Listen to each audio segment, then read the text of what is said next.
Dear students, आज हम तीन इम्पोर्टेंट टॉपिक डिस्कस करेंगे, जिसमें पहला है रिडबर्ग फार्मूला और सेकंड होगा energy of electron in an atom और थर्ड होगा बोहर रेडियस। तो इसमें सबसे पहले करेंगे हम रिडबर्ग फार्मूला। आपको फार्मूला देखना है और समझना है कि ये किस पर्पज़ के लिए यूज़ होता है। तो रिडबर्ग फार्मूला स्टार्ट करते हैं। तो ये फार्मूला जो है इसमें वेव नंबर कैलकुलेट होता है।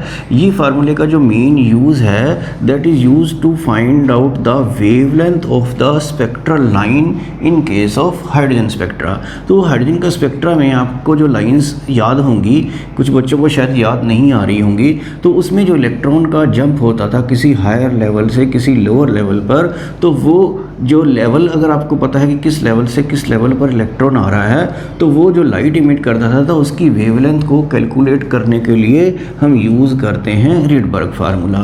फॉर एग्जांपल, इलेक्ट्रॉन अगर 7th लेवल से फर्स्ट लेवल पर आता है, हायर लेवल से लोअर लेवल पे 7 से या 6 से या 5th से या 4th से या 3rd लेवल से या 2nd लेवल से, तो आपको याद होगा इस तरह की जो स्पेक्ट्रल लाइन बनती हैं उनको बोलते हैं लाइमैन सीरीज़। और इसी तरह से आप 2nd लेवल पर अगर इलेक्ट्रॉन ट्रांजिशन होता है, मतलब जंप होता है किसी भी हायर लेवल से, जैसे 7th से 6th से या 5th से या 4th से या 3rd से, तो इस तरह की लाइंस को आपको याद होगा बाल्मर सीरीज़ बोलते हैं। तो इसमें सपोज़ आपके पास क्वेश्चन आता है कि इलेक्ट्रॉन का जो जंप है 4th लेवल से 2nd लेवल पर हो रहा है, तो वो उसकी वेवलेंथ कैलकुलेट करनी होती है कि उस स्पेक्ट्रल लाइन की जो इलेक्ट्रॉन के किसी हायर लेवल से लोअर लेवल में जंप करने से आता है। तो ये सीरीज़ आपको आगे भी याद ही होंगी कि अगर इलेक्ट्रॉन 3rd लेवल पर आता है 7 से 6 से, ये 7 लेवल हमने सपोज कर लिया है कि मैक्सिमम इतने लेवल होते होंगे, और ये 6 से है और ये 5th या 4th। तो आपको याद है कि ये सीरीज़ का नेम क्या था, पाश्चन सीरीज़। इसी तरह से आगे आप बना लेंगे। तो जो 4th लेवल पर इलेक्ट्रॉन आता है तो वो सीरीज़ कौन सी थी, bracket series, Lyman Balmer Paschen Brackett. और 5th लेवल पर जब इलेक्ट्रॉन आता है तो आपको उस सीरीज़ का नाम याद होगा पेफेंट सीरीज़।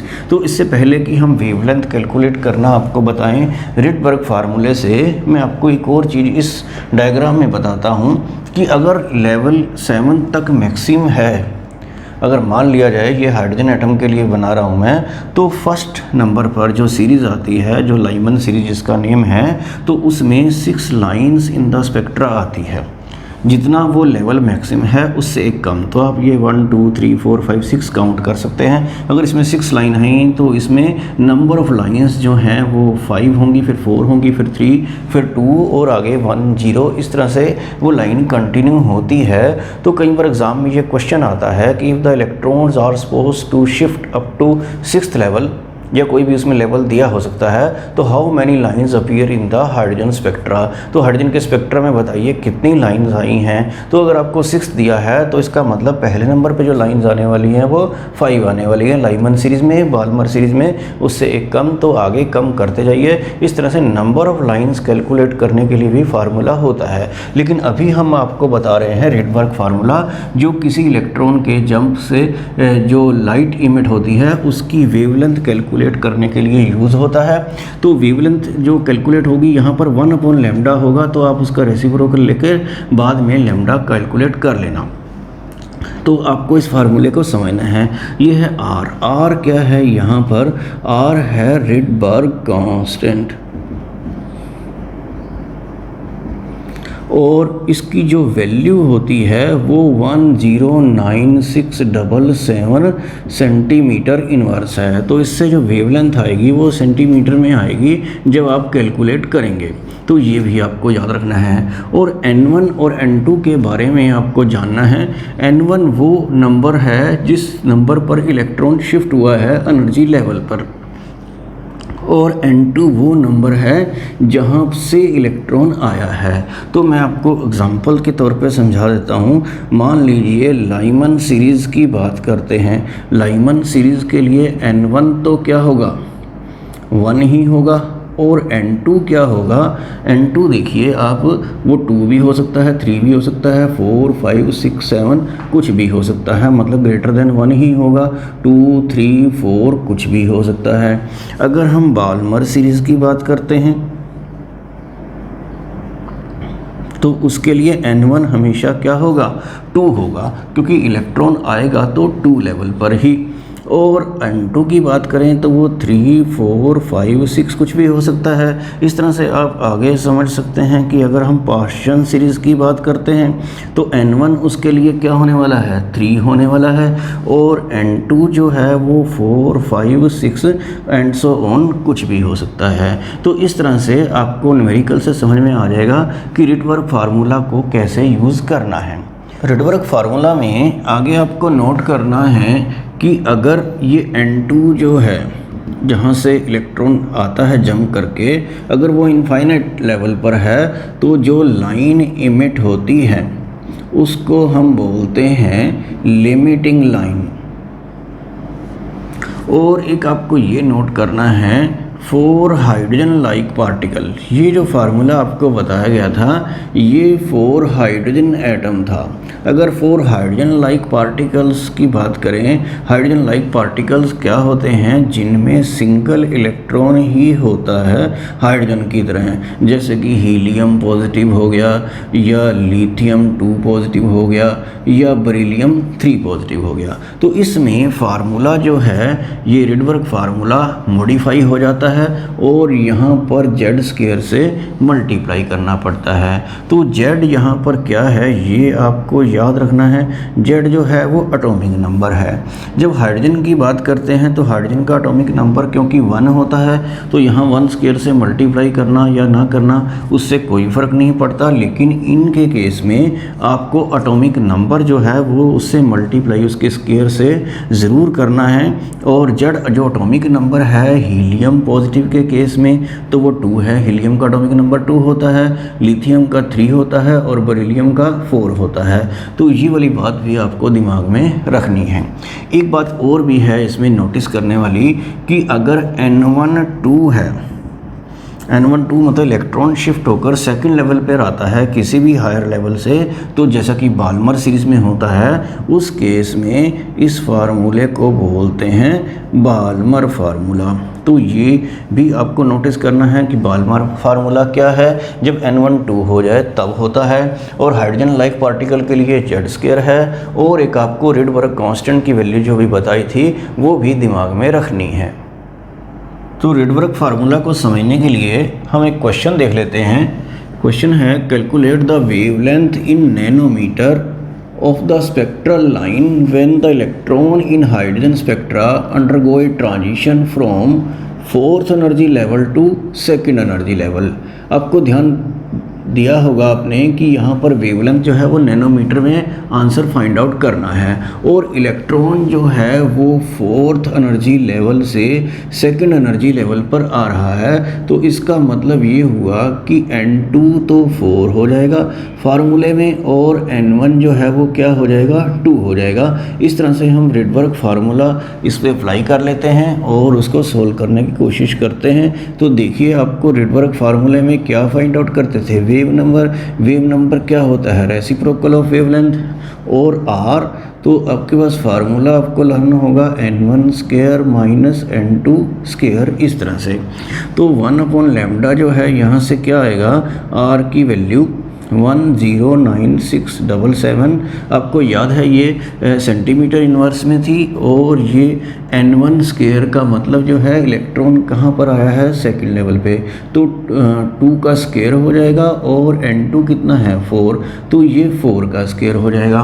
तो इसको आपको थोड़ा सिंप्लीफाई करना है, तो कैसे करेंगे, तो ये 109677 और ये 1/4 आएगा, और ये -1/16 आएगा। तो 16 एलसीएम लेकर आप इसको सोल्व कर लेना। तो ये 4 - 1 तो ये 3/16 ऐसे आ जाएगा ये। लेकिन ये 1/λ आया है, तो हमें तो क्या चाहिए, लैम्डा चाहिए। तो लैम्डा कैसे आएगा, ये 16/3 इंटू 109677, तो उसका हमने क्या कर दिया है, रेसिप्रोकल कर दिया है। तो इसको आपको लग रहा होगा कि इसको कैलकुलेट करना काफ़ी डिफ़िकल्ट है, तो मैं इसको थोड़ा सा सिंप्लीफाई कर देता हूँ ताकि आपको थोड़ा इजीली ये कैलकुलेशन कर पाएँ। तो यहाँ पर मैं ऐसे कर देता हूँ 109677 इंटू 10⁵, तो ये 1 2 3 4 5 डिजिट के बाद मैंने डेसिमल लगाया है तो 10⁵ हो गया। तो ये 10⁵ तो ऊपर जाके 10⁻⁻5 हो जाएगा, और 3 को इससे 1 से मल्टीप्लाई कर लेना। ये 1.09 है, इसको आप अप्रोक्सीमेटली 1.1 भी ले सकते हैं। तो 3 से मल्टीप्लाई करेंगे तो 3.3 हो जाएगा, और 16 को 3.3 से डिवाइड करेंगे तो वो अप्रोक्सीमेटली 4.8 आ जाएगा। अगर आप थोड़ा और बेटर कैलकुलेट करेंगे 1.09 लेकर तो वो 4.86 आ जाएगा इंटू 10⁻⁻5। तो यहाँ पर एक बात आपको याद रखनी है, क्योंकि ये सेंटीमीटर में था, सेंटीमीटर इन्वर्स में, तो वेवलेंथ यहाँ पर आपके पास सेंटीमीटर में आएगी। तो सेंटीमीटर के मीटर आप बना सकते हैं, तो वो कैसे बनेंगे, 4.86 उसको 100 से डिवाइड करेंगे तो वो कितना आ जाएगा, -7 मीटर आ जाएगा। इसको थोड़ा और सिंप्लीफाई कर लेते हैं, तो ये मैं 486 कर देता हूँ, तो डिवाइडेड बाई 100 आ जाएगा, तो यहाँ पर -9 मीटर आ जाएगा।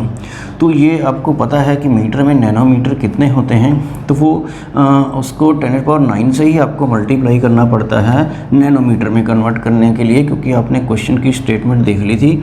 तो इस तरह से ये 486 नैनोमीटर ही इसका आंसर जो है वो आ जाएगा। तो इस तरह से आप समझ में आ गया होगा आपको कि ये क्वेश्चन किस तरह से सिंप्लीफाई कर सकते हैं। इस तरह के क्वेश्चन और भी एनसीईआरटी में है, तो वो भी आपने ट्राई कर लेना। एक एनसीईआरटी में क्वेश्चन 5th लेवल से 2nd लेवल पर ट्रांजिशन का भी है, तो वो भी आपको ट्राई करना है। तो वो 434 नैनोमीटर उसका आंसर आएगा। इस तरह से एक बाल्मर फार्मूले का क्वेश्चन है। बाल्मर फार्मूले में वो n=3 से आगे कुछ नहीं दे रखा है, तो वो अंडरस्टूड होता है कि वो 2nd लेवल पर ही इलेक्ट्रॉन आता है। तो वो वाला क्वेश्चन भी आपको ट्राई करके देखना है बाल्मर फार्मूले से, तो उसका आंसर 456 नैनोमीटर आ जाएगा। तो ये जो भी क्वेश्चन आपको बुक में मिलते हैं इस टाइप के, तो आपने उनको अच्छे से प्रैक्टिस कर लेना है। तो हमारा आज का जो 2nd टॉपिक है वो है energy of electron in an atom. तो एटम कौन सा, या तो हाइड्रोजन हो या हाइड्रोजन लाइक पार्टिकल्स हों, जिनके बारे में भी बताया गया था। तो उनके एटम के अंदर किसी भी पर्टिकुलर एनर्जी लेवल में अगर इलेक्ट्रॉन है तो उसका एनर्जी इस फार्मूले से कैलकुलेट कर सकते हैं। तो ये फार्मूला आपको लर्न करना है। ये En, ये आपको बताया गया था कि इलेक्ट्रॉन की एनर्जी जो है वो नेगेटिव साइन के साथ होती है। तो 2π² me4n²h², E charge on electron है, m मास ऑफ इलेक्ट्रॉन है, और एक यहाँ पर Z² भी है। Z जो है आपको बताया गया था कि एटॉमिक नंबर है। जब आप हाइड्रोजन के लिए इस फार्मूले को यूज़ करते हैं तो इसको यहाँ पर नहीं लिखते हैं, क्योंकि उसके लिए एटॉमिक नंबर 1 होता है, और 1 का स्क्वायर से मल्टीप्लाई करने से कोई उसमें आपके आंसर में कोई डिफरेंस आने वाला नहीं है। तो ये मैंने आपको पहले भी बता दिया था कि ये अप्रोक्सीमेटली 1312/n² हो जाता है जब आप मास, चार्ज या इनकी सबकी वैल्यू पुट कर देते हैं। h प्लैंक्स कांस्टेंट है जो आपने पहले पढ़ रखा है। तो यहाँ पर ये Z² तो रहेगा ही रहेगा अगर आप हाइड्रोजन लाइक पार्टिकल यूज़ करते हैं। तो इसका जो यूनिट्स हैं वो किलो जूल पर मोल हैं अगर आप ये वाला फार्मूला यूज़ करते हैं तो, क्योंकि जनरली न्यूमेरिकल्स में जूल्स पर मोल में आंसर रिक्वायर्ड होता है। तो हम इसको 1.312 इंटू 10⁻6/n² और Z² तो है ही, तो जूल पर मोल में इसको लिख दिया है। तो किलो जूल के जब जूल बनाते हैं तो आपको पता है कि 1000 से मल्टीप्लाई करने पड़ते हैं। तो 3 जीरो तो उससे होगी, एक मैंने ये 3 डिजिट के बाद यहाँ डेसिमल लगाया है तो 3 जीरो उसकी वजह से। तो यहाँ पर पावर जो है वो कितनी लिखी है, 10⁻6। तो ये आपको फार्मूला जरूर लर्न करना है, इससे रिलेटेड न्यूमेरिकल्स भी हम करेंगे। और कभी कभी क्वेश्चन में स्पेशली लिखा होता है कि आंसर जूल पर एटम में चाहिए, तो उसके लिए फिर आपको ये वाला फार्मूला लगाना पड़ेगा, -21.8 इंटू 10⁻⁻19/n² है और z² भी तो जूल पर एटम में है। जब आप कंपटीशन वगैरह में बैठते हैं तो वहाँ पर जनरली आंसर इलेक्ट्रॉन वोल्ट पर एटम में चाहिए होता है, तो ये फार्मूला भी आपको देख लेना है, -13.6/n² और z², और ये इलेक्ट्रॉन वोल्ट पर एटम में होगा। और 1 इलेक्ट्रॉन वोल्ट जो होता है वो आपको याद ही होगा 1.602 इंटू 10⁻⁻19 जूल्स होता है, तो ये आपको दिमाग में रखना है। तो हाइड्रोजन एटम के लिए जब आप फार्मूला यूज़ करेंगे तो z² फार्मूले से हटा देना है, उसका कोई ज़रूरत नहीं पड़ेगी। लेकिन जब हाइड्रोजन लाइक पार्टिकल्स के लिए ये क्वेश्चन करना पड़े तो आपको याद रखना है कि z उसमें क्या है, एटॉमिक नंबर है।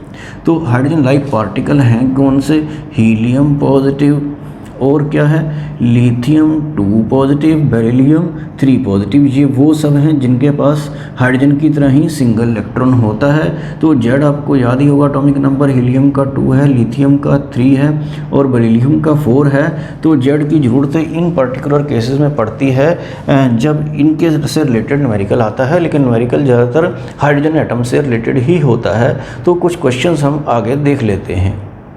एनर्जी से रिलेटेड ये न्यूमेरिकल कर लेते हैं। क्वेश्चन फर्स्ट है, calculate the amount of energy required to promote an electron from first energy level to fourth energy level for hydrogen atom. तो आपको ध्यान देना है कि ये क्वेश्चन हाइड्रोजन एटम के लिए है या हाइड्रोजन लाइक पार्टिकल के लिए है, तो उसके अकॉर्डिंग ही हमें इसे सोल्व करना है। तो फार्मूला आपको याद ही है 1.312 इंटू 10⁻⁶ अपॉन n²। तो ये फार्मूला जो है वो जूल पर मोल में है। तो यहाँ पर हम पहले फर्स्ट एनर्जी लेवल का एनर्जी कैलकुलेट कर लेते हैं और फिर फोर्थ की कर लेंगे, फिर उन दोनों का क्या करना है, हमें डिफरेंस लेना है। तो फर्स्ट के लिए तो कोई प्रॉब्लम नहीं है, 1.312 इंटू 10⁻⁶, तो ये 1 का क्या आ जाएगा, स्क्वायर आ जाएगा। तो ये तो बस इतना ही आ गया है, 1.312 इंटू 10⁻⁶ जूल पर मोल।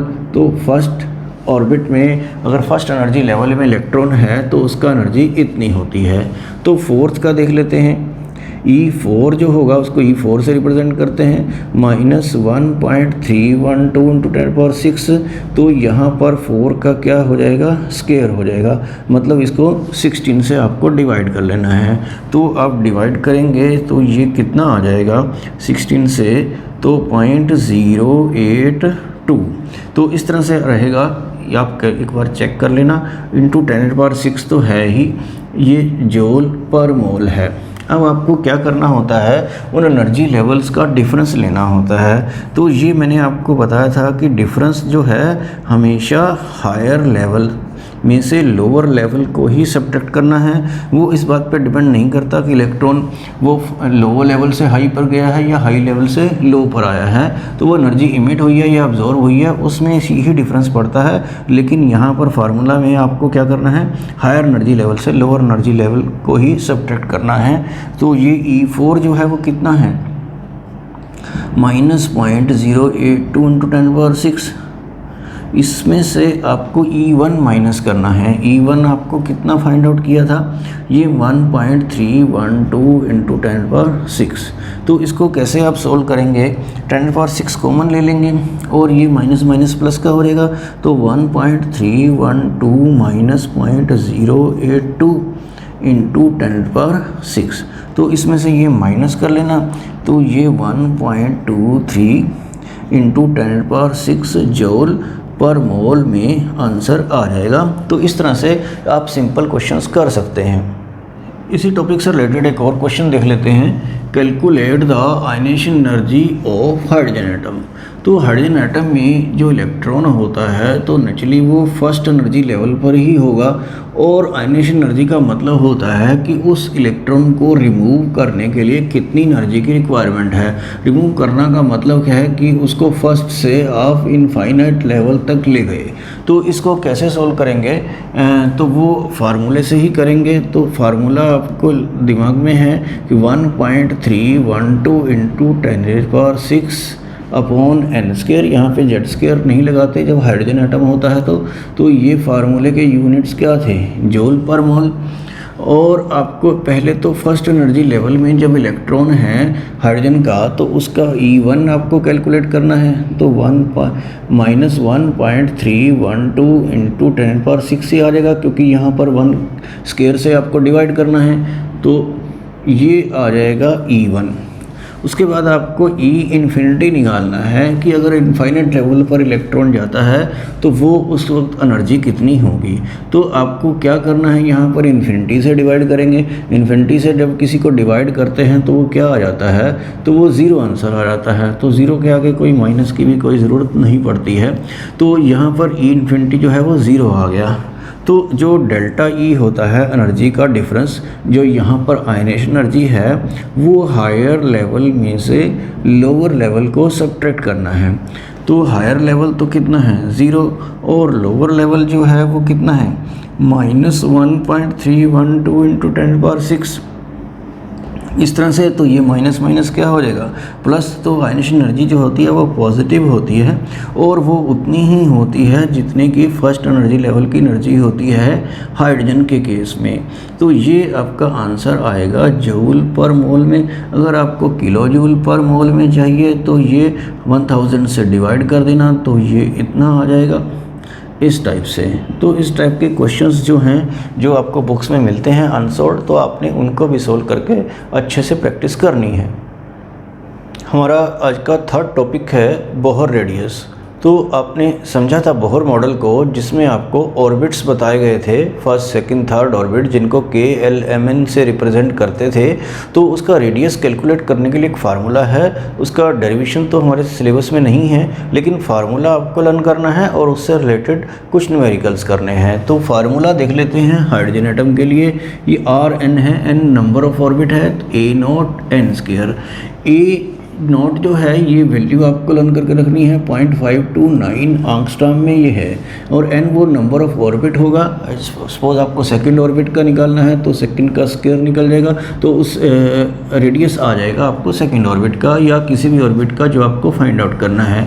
और हाइड्रोजन लाइक पार्टिकल्स के लिए Rn A0 upon n square ये तो यही है, और Z से आपको डिवाइड करना है। Z जो है आपको अभी बताया गया था हाइड्रोजन लाइक पार्टिकल के लिए वो क्या होता है, एटॉमिक नंबर होता है। जैसे कि आपको हीलियम पॉजिटिव, लिथियम 2 पॉजिटिव या बेरिलियम 3 पॉजिटिव के लिए आपको याद है कि Z2 और इसके लिए 3 और इसके लिए बेरिलियम के लिए 4 है। हाइड्रोजन के लिए क्योंकि Z1 होता है तो इसलिए हम उसमें यहाँ पे लिखते नहीं हैं। तो इसके क्वेश्चंस जो हैं आप कैसे करेंगे, मैं एग्जांपल दे देता हूँ। क्वेश्चन फर्स्ट है, जैसे calculate the radius of Bohr's third orbit of lithium 2 positive ion. तो लिथियम 2 पॉजिटिव आयन के लिए आपको कैलकुलेट करना है। ये हाइड्रोजन लाइक पार्टिकल है तो आपको थर्ड ऑर्बिट का रेडियस निकालना है, इसको R3 लिख सकते हैं आप। A0 तो आपको पता है 0.529 है, और n स्क्वायर, n क्या है number of orbit. Number of orbit जो है वो कितना है 3 है, और उसका आपको क्या करना है स्क्वायर करना है। और Z जो है एटॉमिक नंबर भी आपको याद है लिथियम 2 पॉजिटिव के लिए 3 है, तो एक 3 कैंसिल हो जाएगा। जस्ट 3 को आप 0.529 से मल्टीप्लाई कर लेना, तो आपका आंसर जो है 1.587। तो आप कैलकुलेट करके देख लेना, तो ये आंसर जो है वो एंगस्ट्रॉम में आना चाहिए। तो इस टाइप से आप और भी क्वेश्चंस ट्राई कर सकते हैं। इस तरह के क्वेश्चन NCERT बुक में भी होंगे। क्वेश्चन 2 जो है वो क्या है, calculate the radius of second orbit of helium positive ion. तो आंसर लिखा है, तो आप इसको जरूर ट्राई कर लेना। और इस तरह से क्वेश्चन थर्ड है, calculate the radius of Bohr fifth orbit of hydrogen atom. तो इसका भी आंसर लिखा है। तो ये जो 3 टॉपिक आज कराए हैं ये सभी इंपॉर्टेंट थे, आपने इनको अच्छे से लर्न कर लेना है।